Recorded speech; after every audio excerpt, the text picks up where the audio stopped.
Kanalımıza hoş geldiniz.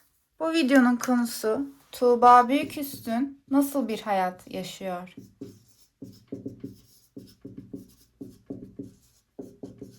Tuğba Büyüküstün katılmış olduğu programda hayatı hakkında konuşmaya devam etti.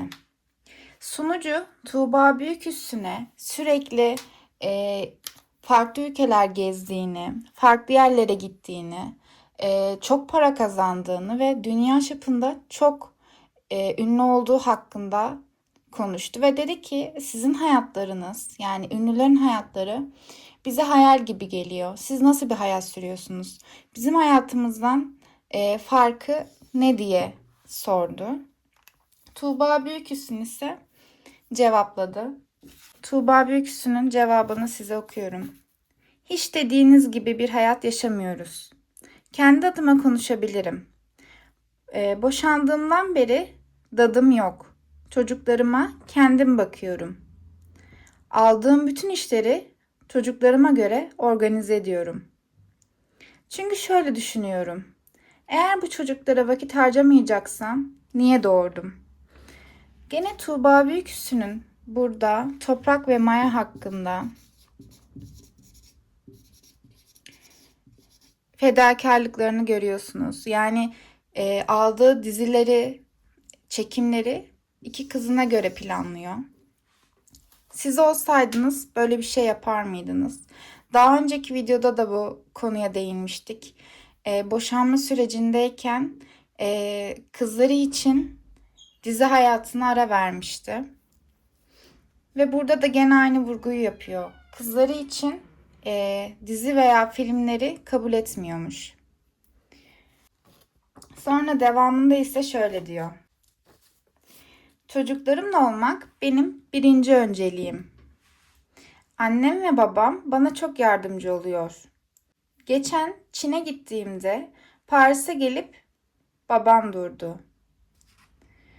Ondan önceki seyahatimde annem geldi kızlarıma baktı. Yani Tuğba Büyüküstün bir dadı kullanmıyormuş. Dadı yerine annesi ve babası gelip kızlarına bakıyormuş. En son Toprak ve Maya'ya dadı olarak boşanmadan önce bakıyormuş. O zaman da zaten çok küçüklerdi. Onun haricinde Paris'te kızlarımı çok sevdikleri, abla kardeş oldukları çok değerli birisi var. Kısa seyahatlerimde kızlarıma gelip o bakıyor diyor. Yani Paris'te bir tane tanıdığı varmış Tuğba Büyüküstü'nün. Kızlarıyla abla kardeş gibi olmuşlar. Kısa mesafeli seyahatlerinde gelip o bakıyormuş. Tuğba Büyüküstün devam ediyor konuşmasına. Orada böyle bir aile ortamı devam ediyor. Yani tepsilerle önüme kahvaltı gelmiyor. Belki bir gün kızlarım bana getirir diye ümit ediyorum diyor. Yani bahsettikleri gibi işte zengin, lüks bir ünlü hayatım yok diyor Tuğba Büyüküstün.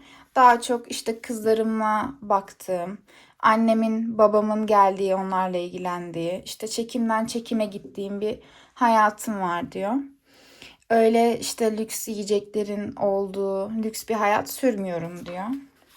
Sonra Tuğba Büyüküstün işte şaka yaparak diyor ki ama ileride diyor kızlarımın diyor bana işte tepside yemek getirmesini isterim diyor.